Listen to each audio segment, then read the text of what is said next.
Before you keep watching, let me ask you something.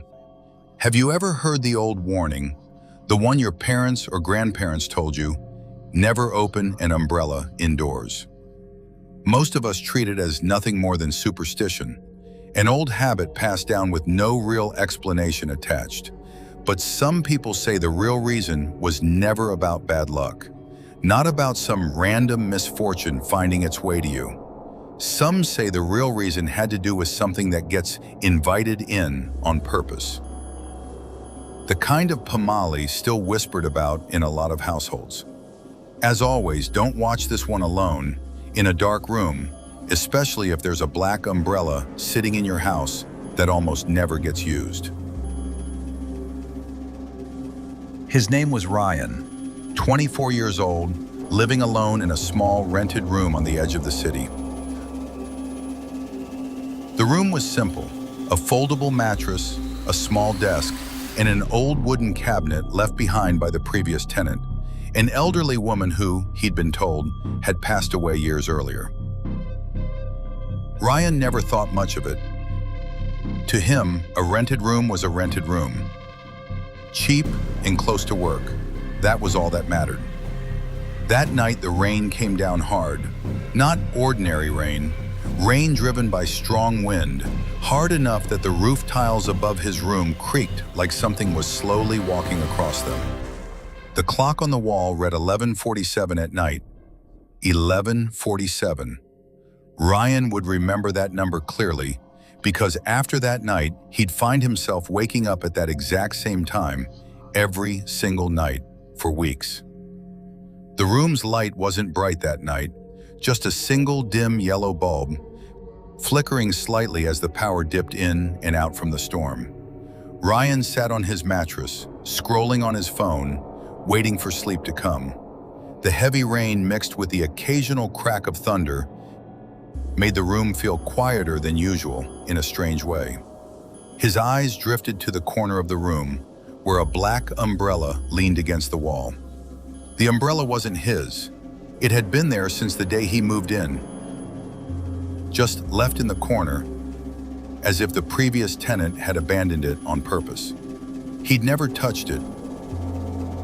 Not out of fear, there simply hadn't been a reason to. He had his own raincoat. But that night, for some reason, curiosity got the better of him. He remembered as a kid how his grandmother used to scold anyone who opened an umbrella inside the house. She always said it was pamali. She always said it could invite something in. But Rian was an adult now, and like a lot of young people, he figured a rule like that was just an old superstition with no logic behind it. He got up from the mattress, walked to the corner, and picked up the black umbrella. It still felt damp, even though he was sure he hadn't taken it outside that day. Probably just the humidity from the rain, he told himself. The handle was old wood, carved with a small pattern near the top, worn smooth with age. Looking closer, the carving formed an odd shape, something like a symbol he didn't recognize. It's probably just a myth, Rian muttered under his breath, smiling faintly. He gripped the umbrella with both hands and pressed the release button. Click! The metal snapped open with a sound far louder than it should have been, echoing off the walls of the small room. In the silence of the storm, that single sound felt deafening. The black umbrella opened fully, its canopy swallowing nearly half the room, making the already small space feel even smaller. Rian let out a small laugh. "See, nothing happened," he said to himself. He turned it over in his hands for a moment, studying the deep black fabric on the inside. Nothing unusual, just an old umbrella. Satisfied, Rian decided to close it and put it back where he found it. He pressed the button to close it. Nothing happened. He tried again. It wouldn't close. He checked the metal frame at the center. Nothing was jammed, no rust catching on the ribs. There was no physical reason it shouldn't close. He tried folding it down by hand, pressing the fabric closed with both palms. The fabric felt stiff, not stiff like old, unused cloth. Stiff like something was holding it open from the inside. Ryan paused. Something felt wrong. The temperature in the room had dropped sharply. He could feel it in the air, a cold far deeper than anything the storm outside could explain. His breath started coming out in thin clouds, like standing in a room with the air conditioning turned way too low. Except there was no air conditioning in that room, just an ordinary fan, and it wasn't even running. Ryan's unease deepened. The umbrella in his hands felt ice cold, like metal pulled straight from a freezer. He glanced at the window. The glass had started fogging up. From the inside, not the outside, the way it normally would during rain. Then he saw something that made him freeze completely. Raindrops clinging to the black fabric, which should have been dripping downward with gravity, were moving the opposite way. The water was flowing upward. Slowly, in thin little streams, the droplets crept from the bottom edge of the canopy toward the handle, as if pulled by some force he couldn't see. Ryan stood frozen. He knew it wasn't possible. He knew water didn't move like that, but he was watching it happen with his own eyes.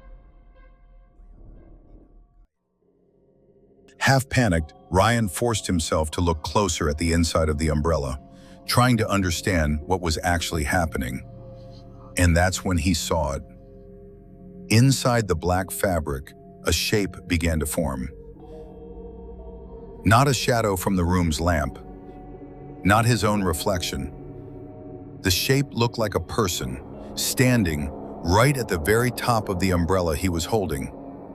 Its outline was blurred, like a human silhouette with no clear face. But the posture was wrong, as if the figure was standing upside down, head pointed toward him, right at the umbrella's center point, staring out at Ryan from inside the black cloth. Ryan wanted to let go, but his hands wouldn't move. His fingers refused to obey him. The shape inside the fabric began to shift, very slowly, like someone waking up from a very long sleep. Ryan wanted to scream, but nothing would come out. In that suffocating silence, Ryan heard something. A voice, very faint, like a whisper that wasn't coming from outside his ears, but from somewhere inside his own skull. You shouldn't have opened it. Ryan stumbled backward, letting go of the handle without even meaning to. But strangely, the umbrella didn't fall. It hung there, still fully open, floating in place at the center of the room, as if something invisible was holding it up. He kept backing away until his shoulders hit the wall. His legs went weak and he nearly collapsed. The whisper came again, clearer this time. Why did you open it again? The next second, the lights cut out completely. Ryan stood frozen in the dark, too afraid to move, too afraid to even breathe loudly. All he could hear was the rain outside, still pouring, and his own heartbeat pounding in his ears. He felt along the wall, hunting for the light switch. It felt like an eternity before his fingers found it. Click. The light came back on. The room was empty. The black umbrella sat closed on the floor, exactly the way it had looked before he ever touched it. Ryan stood there for several minutes, making sure nothing else was in the room with him. He didn't sleep at all that night. He sat on the mattress, arms wrapped around his knees, staring at the corner of the room where the umbrella lay, until the sun came up.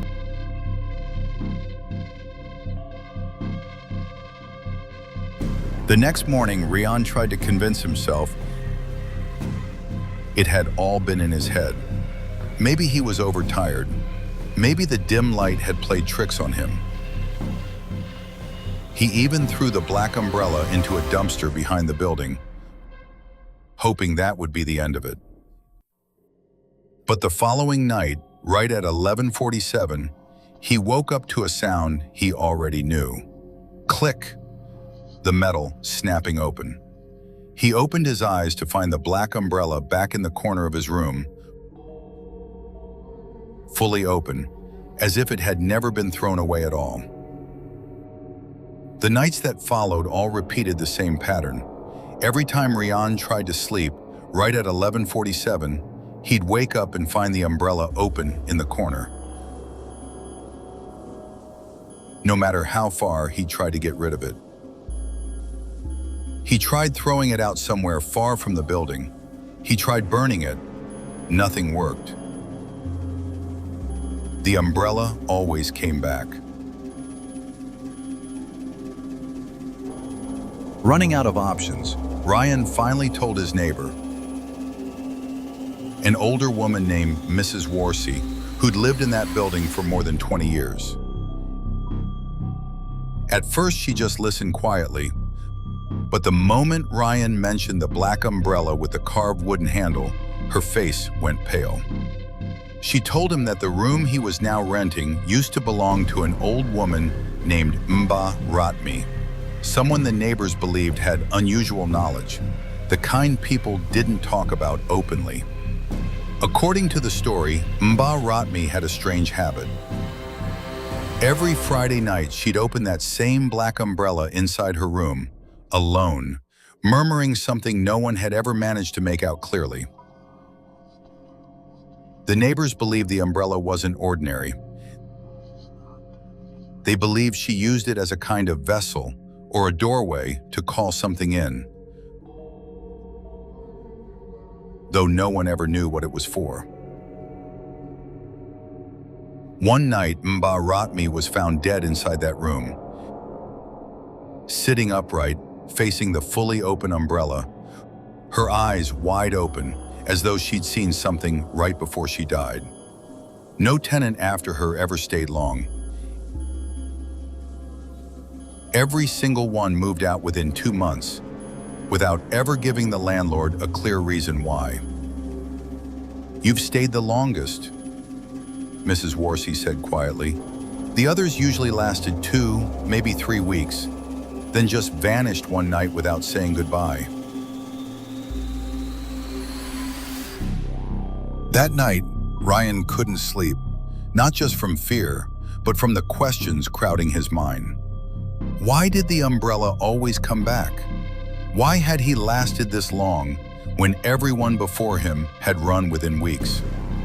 He started asking around the neighborhood about Mbah Ratmi, and the more he learned, the less comforting it became. Some of the older residents believed Mbah Ratmi had made some kind of pact with whatever lived behind that umbrella. The pact gave her a long life and certain abilities on one condition. The umbrella had to be opened every Friday night as a kind of offering to whatever was inside it. When she died, the pact didn't end. It simply passed on to whoever opened the umbrella next. Rian realized that the night he'd opened it out of idle curiosity, he had, without knowing it, inherited a pact he'd never agreed to. Over the following weeks, the incidents in Rian's room grew more frequent, no longer limited to Friday nights.